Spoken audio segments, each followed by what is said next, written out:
The Great Hall of the Galactic Council was the largest room ever built by any species in the known universe. It floated in space, a massive station that orbited no planet and belonged to no single world. Thousands of seats rose up in circular rows, and in those seats sat representatives from 47 different alien species. Some had scales, some had feathers. Some were made of living crystal. Some looked like nothing a human mind could easily understand. In the center of this vast chamber stood a single human man. His name was Daniel Carter, and he was the ambassador of Earth. He was 52 years old, with gray hair at his temples and tired lines around his eyes. He had held this position for 11 years, and in those 11 years, he had learned one simple truth about the galaxy. Nobody respected humanity. Daniel stood straight and kept his face calm as the Veltri High Chancellor finished speaking. The Chancellor was a creature of living crystal, tall and thin, with light moving inside his body like trapped stars. His voice echoed through the chamber, translated into every language at once by the station systems. The request from the human species to establish independent colonies beyond Zone 7 is denied, the Chancellor announced. This is the 18th such request in the past 60 years. The Council's position remains unchanged. Humanity is a young species. They must remain within their designated boundaries until the Council determines they are ready for expansion. Daniel felt Lieutenant Catherine Morris shift beside him. Catherine was his aide, a woman of 35 with sharp eyes and a sharper mind.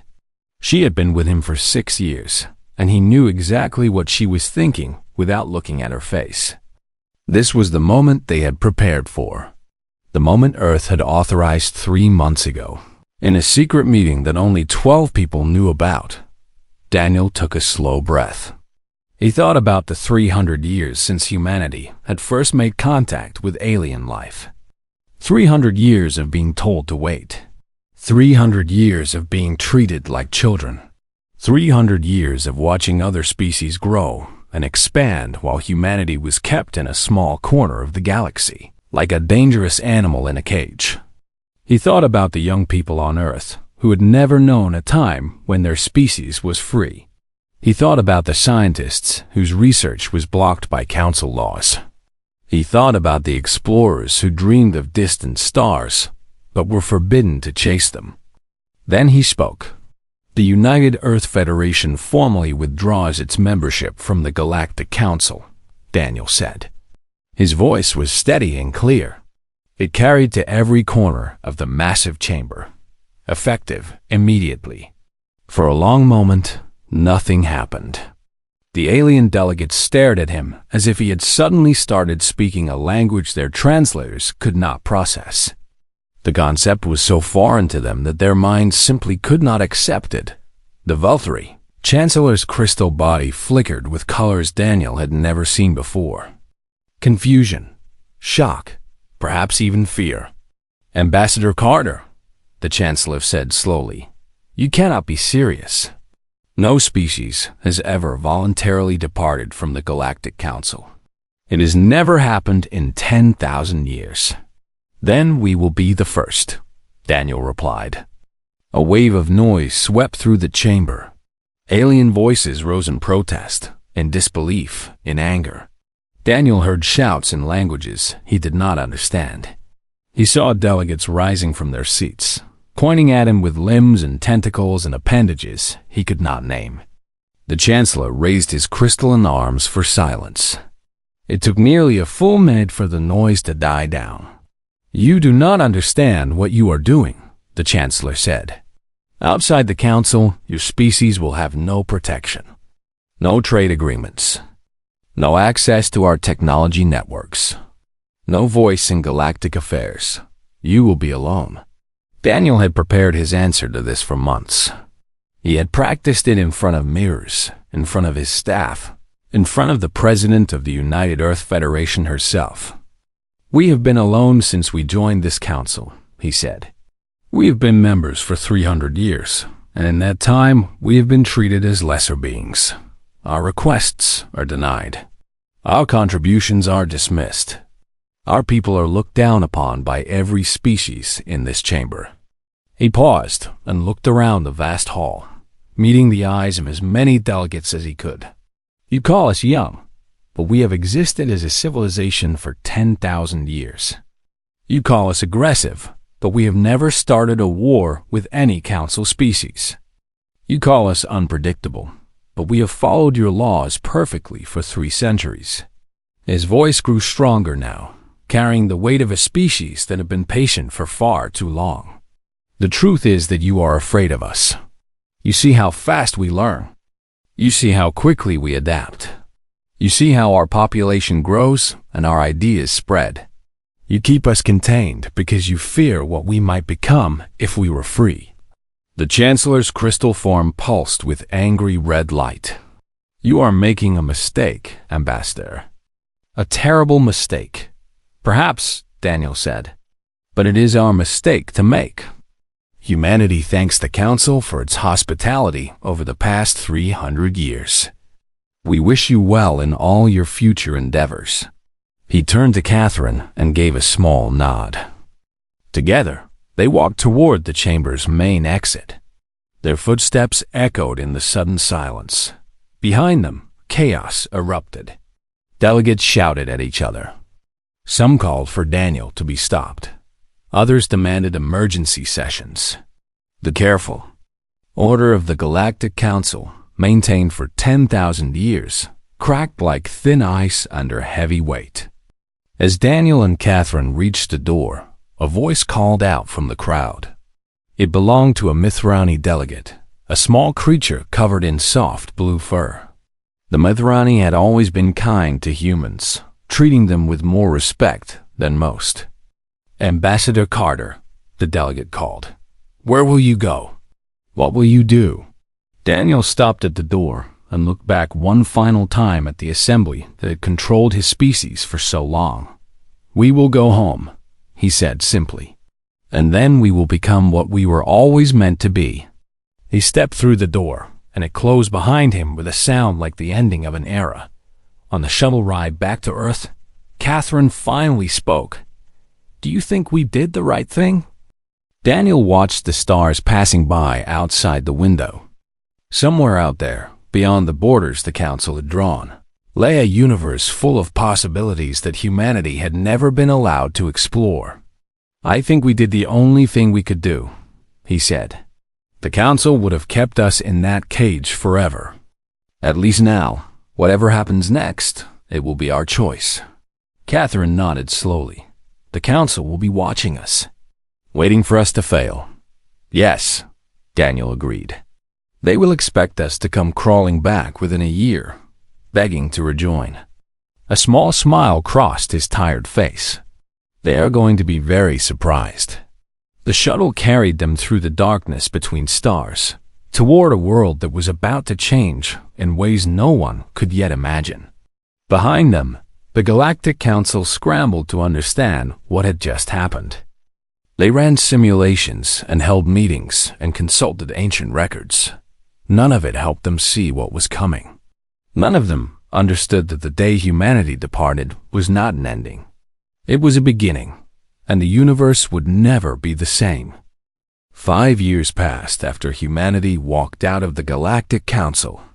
In those 5 years, the galaxy held its breath and waited for something to happen. War, economic collapse, a desperate plea to return. Something. Instead, there was only silence. Admiral Nathan Price commanded the Council's border patrol fleet. His ships were stationed along the invisible line that marked the edge of human space. And his orders were simple: watch and report. For 5 years, he had watched. For 5 years, he had reported the same thing. Nothing. No ships crossed the border in either direction. No communications came from Earth or any of its colony worlds. No signals, no messages, no signs of life at all. It was as if humanity had simply disappeared. The Council's leaders told themselves this was a good thing. Clearly, the humans were struggling. Clearly, They were too proud to admit their mistake. Clearly, they would eventually be forced to make contact, to beg for the trade and technology they had given up. But Admiral Price was not so sure. He had studied humans during his career. He had read their history, their literature, their philosophy. He knew something that the Council's politicians did not seem to understand. Humans did not simply give up. When they went quiet, it usually meant they were planning something on Earth. The real work had begun the moment Daniel Carter's shuttle landed. Secretary of Defense Lavra Mitchell was a woman of 60 with iron-gray hair and a mind like a steel trap. She had spent her entire career preparing for this moment, though she had never truly believed it would come. Now that it had, she was ready. Within a week of the departure, she had assembled the greatest collection of scientific minds in human history. They gathered in a massive underground complex in the Nevada desert, far from any eyes that might be watching from space. "Ladies and gentlemen," Lavra said to the assembled scientists on their first day, "for 300 years, the Galactic Council has restricted our research. They have forbidden us from studying certain technologies. They have limited our access to knowledge.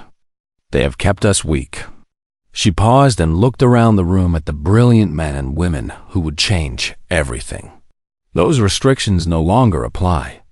As of today, every banned research project is approved. Every forbidden technology is open for study. We have 5 years, maybe 10, before the galaxy realizes what we are doing. In that time, I expect miracles. Dr. Christopher Lame led the first breakthrough team.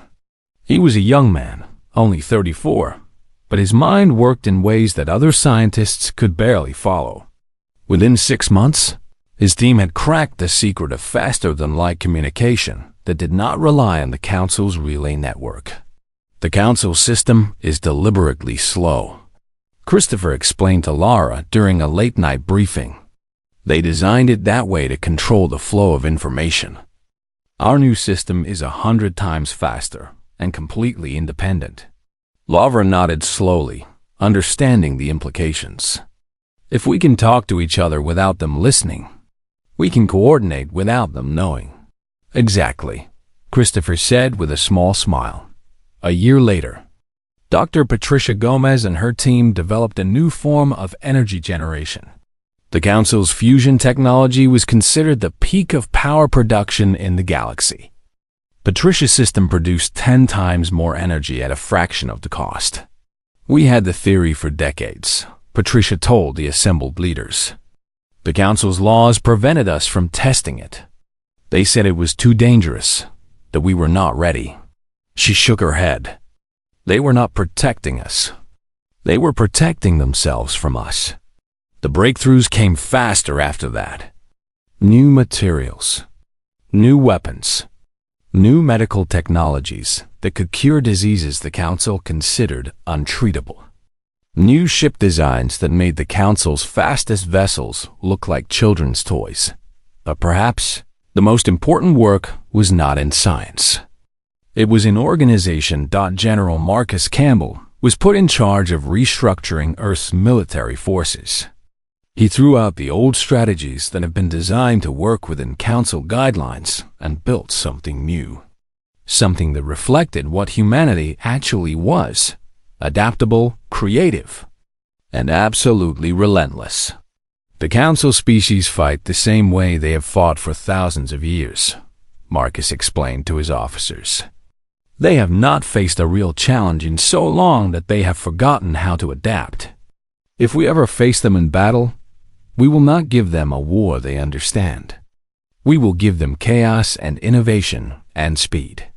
Meanwhile, the galaxy outside, human space was beginning to feel the effects of humanity's absence.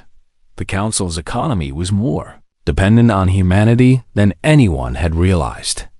Human engineers had maintained critical systems throughout the galaxy. Human merchants had facilitated trade between species who did not trust each other. Human workers had filled jobs that other species considered beneath them. Without humanity, The complex machinery of galactic civilization began to slow down. Trade routes that had run smoothly for centuries started to experience delays. Technical problems that would have been fixed in hours now took weeks to solve. Small disagreements between species, once mediated by neutral human diplomats, grew into larger conflicts. The Valkyrie Chancellor received reports of these problems, but he refused to acknowledge their source. Admitting that the galaxy needed humanity would mean admitting that the Council had made a terrible mistake. The difficulties are temporary, he announced to the Council Assembly. We are simply adjusting to a new normal. Within a year, we will have replaced all the functions that humans once served. A year passed, then another. The problems only grew worse. 3 Meyer species formally requested to leave the Council, inspired by humanity's example. The Chancellor managed to convince them to stay, but only by making promises the Council could not really afford to keep at the edge of human space. Admiral Price continued his watch.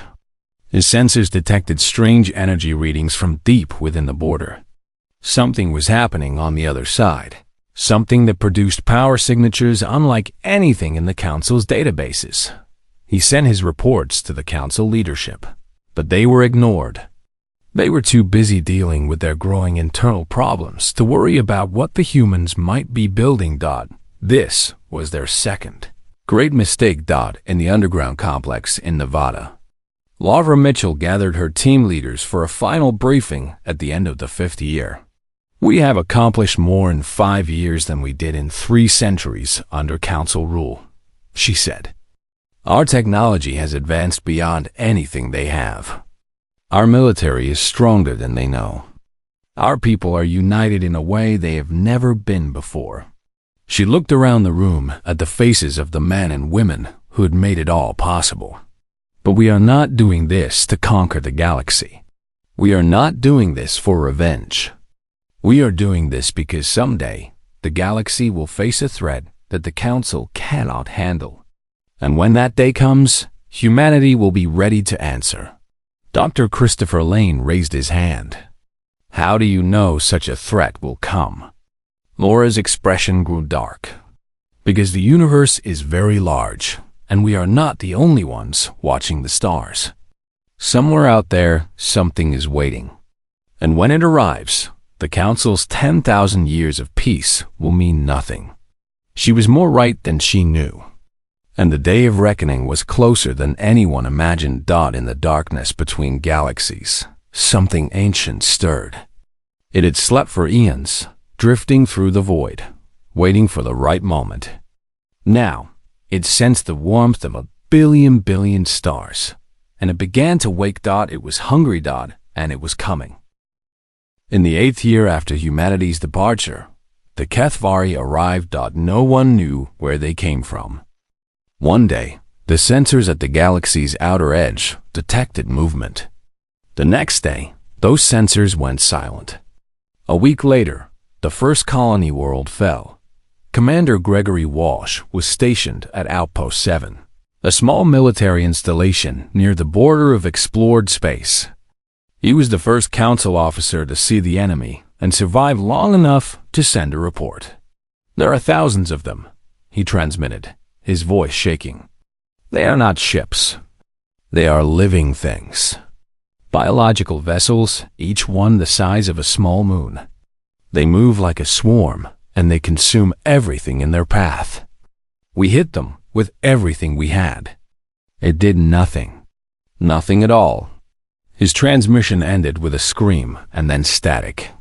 Outpost 7 was never heard from again.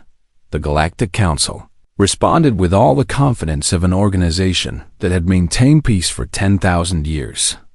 They assembled their combined fleet, 3,000 warships from every member species, and sent them to meet the threat. The battle lasted 4 hours. At the end of it, only 12 ships escaped. The rest were destroyed, consumed, or absorbed into the swarm. Admiral Nathan Price was on one of those 12 ships. He had been pulled from Border Patrol duty to serve in the fleet, and he had watched as the Council's greatest military force was swept aside like dust before a storm. "What are they?" his second officer asked, her voice hollow with shock. Nathan shook his head slowly. He had studied warfare his entire life. He had never seen anything like this. "They are the end of everything," he said quietly, "unless we find a way to stop them." But there was no way to stop them. The HFY advanced through Council space like fire through dry grass. They did not negotiate. They did not communicate. They simply arrived, consumed all organic matter on a world, and moved on. The Velthari homeworld fell in a single night. The crystalline beings who had led the galaxy for 10,000 years fled in whatever ships they could find, watching their cities burn behind them. The High Chancellor who had denied humanity's requests 18 times was consumed along with his planet. His last transmission was a single word: forgive. Chancellor Mira of the Andoran species was appointed to lead what remained of the Council. She was young for her position, only 200 years old, with blue skin and silver eyes that had seen too much death in too few weeks. The Council survivors gathered in a secret location, hidden from the swarm. There were representatives from only 23 species now. The other 24 had been completely destroyed. "We have lost half the galaxy," Myra announced to the assembly. Her voice was steady, but everyone could see the fear in her eyes. "At the current rate of advance, the HFY will reach the core worlds within 6 months. We have no weapons that can hurt them. We have no defenses that can stop them." A Tradoxy diplomat raised his hand. The Tradoxy were small, nervous creatures who specialized in trade and negotiation. "What about the humans?" he asked. "They must see what is happening. Perhaps they would help us." "The humans left the Council," another delegate snapped. "They wanted nothing to do with us. Why would they risk themselves for a galaxy that treated them as lesser beings?" Mira closed her eyes. She remembered her grandfather telling her stories about humans. He had worked with them, traded with them, lived among them for decades. He had always said that they were different from other species. Not better or worse, just different. And when pushed to their limits, they were capable of things no other species could imagine. "We have to try," Myra said finally. "It is our only hope." She took a single ship and flew to the border of human space. It took 3 days to reach it, and during those 3 days, she watched reports of 4 more worlds falling to the swarm dot at the border. She was stopped by a human patrol vessel. It was sleek and fast, nothing like the bulky human ships the Council remembered from before the departure. The name on its hull was the Wanderer, and its captain was a man named Scott Henderson. Captain Henderson's face appeared on Myra's view screen. He was young, perhaps 40, with dark hair and eyes that showed no emotion. "Chancellor Myra," he said flatly, "you are at the border of United Earth Federation space. State your purpose." Myra had prepared a long speech. She had planned to explain the threat, to describe the destruction, to plead for help with all the dignity her office allowed. But when she opened her mouth, all of that fell away. "Please," she said, and her voice broke on the word. "We are dying. The galaxy is dying. We need humanity's help." Scott's expression did not change. The Galactic Council made it very clear, 300 years ago and many times since, that humanity was not welcome in galactic affairs. That we were too young, too aggressive, too unpredictable to be trusted. "We were wrong," Myra whispered. "We were so terribly wrong." Scott studied her for a long moment. Something shifted in his eyes, but Myra could not tell what it was. "Wait here," he said finally. "I will contact Earth." Myra waited. 1 day passed, then 2, then 3. During that time, she received reports that the HFY had changed direction. They were no longer advancing in a straight line. They were circling, surrounding the remaining council territory like predators closing in on wounded prey. On the fourth day, a transmission arrived from Earth. Myra's view screen flickered, and a face appeared that she did not recognize. It was a woman, perhaps 60 years old, with gray hair pulled back from a strong face. Her eyes were kind but tired, and she wore a simple dark uniform with no visible rank or decoration. "Chancellor Myra," the woman said. "My name is Amanda Sullivan. I am the president of the United Earth Federation." Myra straightened in her seat. "President Sullivan, I thank you for responding to my message. We have been watching the HFY advance," Amanda said. "We know what they are. We know what they do. And we know that if they destroy the council, they will eventually come for us."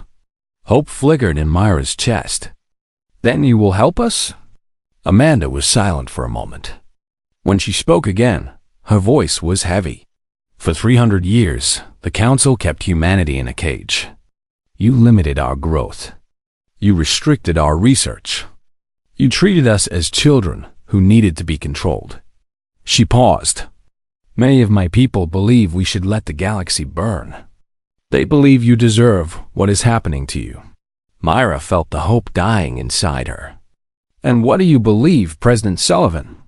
Amanda's expression softened slightly. "I believe that holding grudges is a luxury we cannot afford. I believe that the galaxy's survival matters more than old wounds. And I believe that humanity has a duty to protect life, even the lives of those who wronged us." She straightened in her seat, and suddenly she looked every inch the leader of a species that had spent 8 years preparing for exactly this moment. "The United Earth Federation has decided to respond to the galaxy's crisis. Chancellor Myra, you may cross our border. We have much to discuss." Myra's hands were shaking as she gave the order to proceed. Her ship crossed the invisible line into human space, and as it did, she saw something that stopped her breath. Thousands of ships. Tens of thousands. Human vessels of design she had never seen, bristling with weapons she could not identify, filling the space around her like stars made of steel and fire. "What is this?" she whispered. Captain Henderson's voice came through her speakers, and for the first time, she heard something like warmth in it. "This, Chancellor, is what humanity builds when no one tells us we cannot. Welcome to our home. We have been waiting for you." Chancellor Myra had expected many things when she crossed into human space. She had expected to find a struggling civilization, weakened by isolation. She had expected outdated technology and desperate people willing to fight because they had no other choice. She had not expected this. Admiral Ryan Cooper guided her shuttle through the orbital construction. Platforms that surrounded Earth, massive skeletal structures, floated in the void, and within them, ships took shape like metal growing from seeds. Thousands of workers in spacesuits moved across the platforms, their movements precise and coordinated. "Those are the Vanguard-class carriers," Ryan explained, pointing to a line of enormous vessels. Each one was larger than any ship the Council had ever built.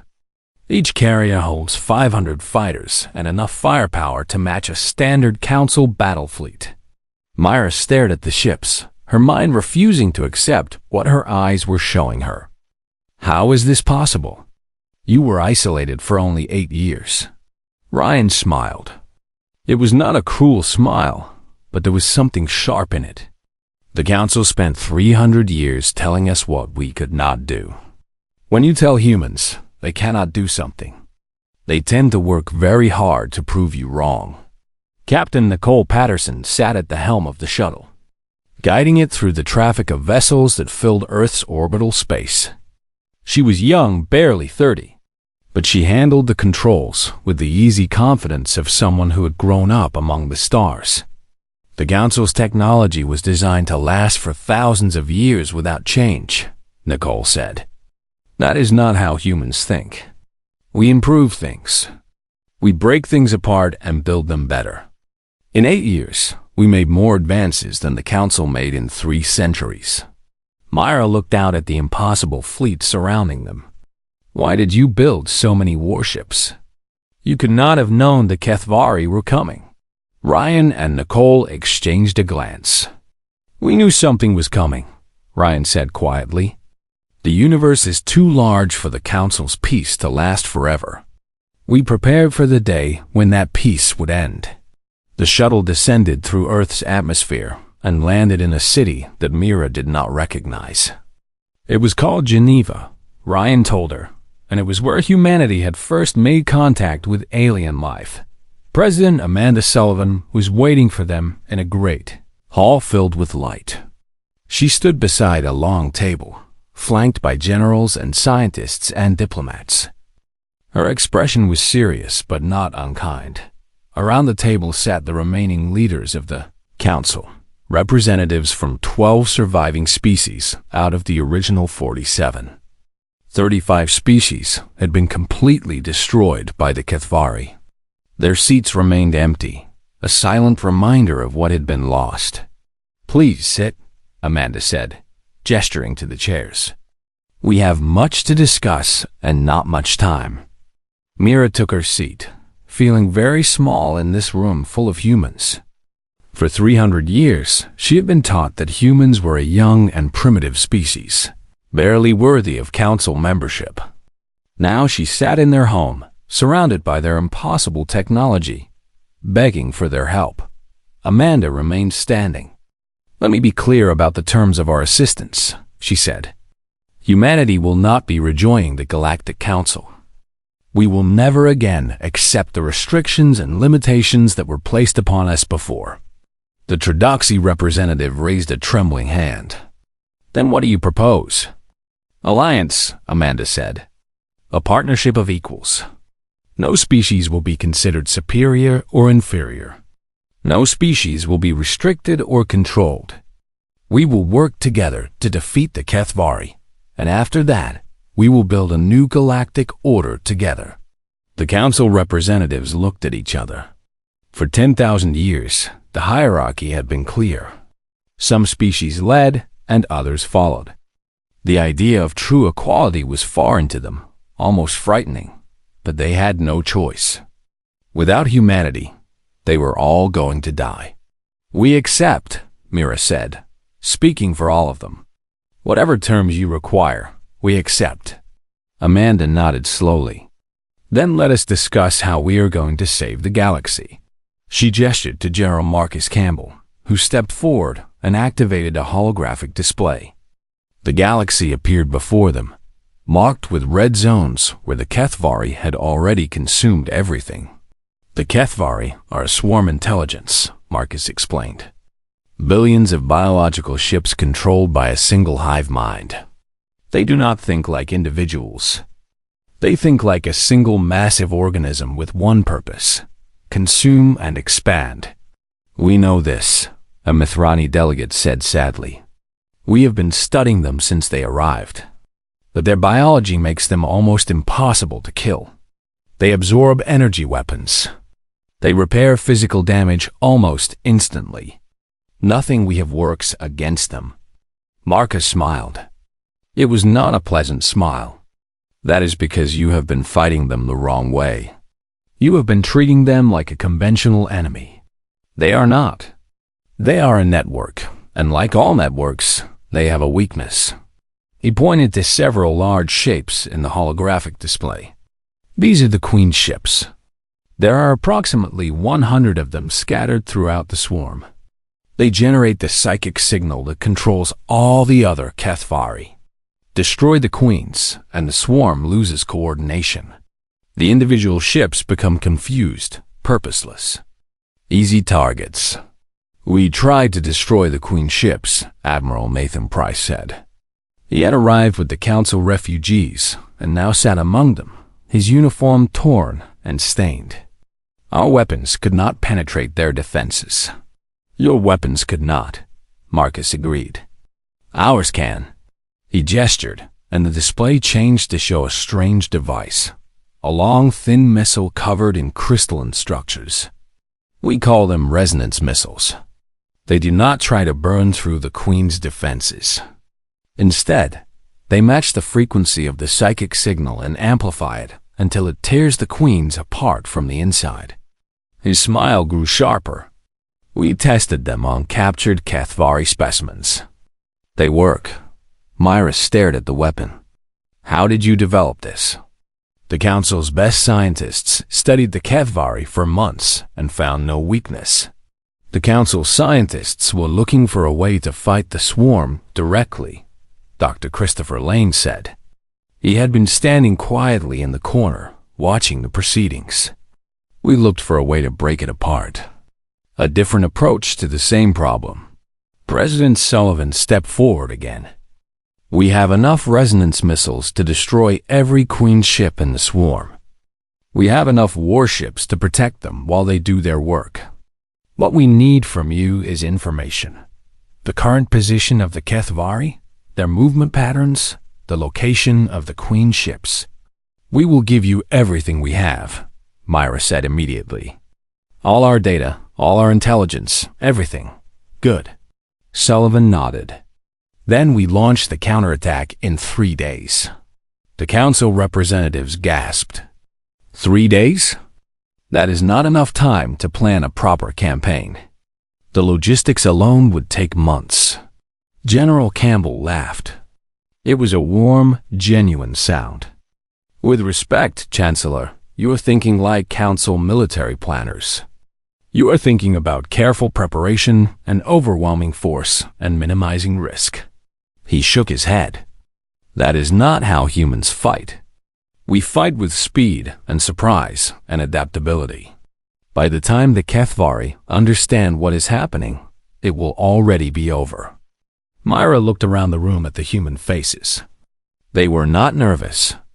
They were not uncertain. They looked like people who had been waiting for this moment their entire lives. You really believe you can win, she said quietly. President Sullivan met her eyes. We do not just believe it, Chancellor. We know it. Humanity spent 8 years preparing for the worst threat the galaxy would ever face. The HFY think they are the hunters. Her voice hardened with cold certainty. They are about to learn that they are the prey. 3 days later, the largest fleet ever assembled in galactic history departed from Earth. Human warships by the thousand, joined by the survivors of the Council's forces, forming a combined armada that stretched across space like a river of steel and fire. Admiral Benjamin Torres commanded the human fleet from the bridge of the U.S. Relentless. He was an old man now, 73, but his mind was sharp and his will was iron. He had waited his entire career for a battle like this. All ships report ready, his communications officer announced. Benjamin looked out at the stars, toward the darkness where the HFY waited. Somewhere out there, billions of creatures who had never known defeat were about to meet their match. Then let us begin, he said quietly. It is time to remind the universe that humanity is awake. The fleet jumped to faster-than-light speed and vanished into the void. The final battle for the galaxy was about to begin. The Battle of Orion's Reach began at dawn, though dawn meant nothing in the endless night of space. The human fleet emerged from faster-than-light travel in perfect formation. 300 warships arranged in a pattern that looked almost artistic from a distance. Before them waited the HFY swarm, 10,000 biological ships, each one a living mountain of teeth and hunger and ancient malice. They had consumed half a galaxy. They had destroyed 47 civilizations. They had never lost a battle. Admiral Benjamin Torres stood on the bridge of the U.S. Relentless, watching the swarm fill his view screen. His crew worked around him with quiet efficiency, every person doing their job without hesitation or fear. Admiral, his tactical officer reported, the swarm is moving to intercept. Standard consumption pattern. Benjamin nodded slowly. The HFY always fought the same way. They rushed forward in overwhelming numbers, trusting their regeneration and their psychic coordination to overcome any defense. It had worked against every species they had ever encountered. It would not work today. "All ships," Benjamin said calmly, "begin Operation Phoenix." The human fleet did not charge forward to meet the swarm. Instead, they scattered, breaking into dozens of smaller groups that spread across the battlefield in what seemed like chaos. The HFY swarm hesitated, confused by this tactic. Every enemy they had ever faced had tried to form defensive lines, to meet strength with strength. The confusion was exactly what Benjamin wanted. "Fighter wings, launch," he ordered. From the massive Vanguard carriers, thousands of small craft poured into space. They were not attacking the swarm directly. Instead, they wove through the gaps between the HFY ships, drawing attention, creating distractions, forcing the swarm to split its focus. Chancellor Myra watched the battle from a command ship far behind the front lines. She had insisted on coming, wanting to see with her own eyes what humanity was capable of. Now she watched in astonishment as the human fleet danced around the swarm like water flowing around stones. "They are not trying to destroy the swarm," she realized aloud. "They are dividing it." Admiral Nathan Price stood beside her, his council uniform replaced with a human military jacket. He had volunteered to serve under human command, wanting to redeem himself for the failures of the past. "They are isolating the Queen ships," he explained, his voice filled with respect he had never felt for his own commanders. "Each queen controls a section of the swarm. Separate the sections and you can destroy them one at a time." On the Relentless, Benjamin watched as his plan came together. The swarm had been pulled apart, its perfect coordination disrupted by the confusing tactics of the human fleet. Now, the Queen ships were visible, massive biological vessels surrounded by their loyal guardians, but no longer protected by the full strength of the swarm.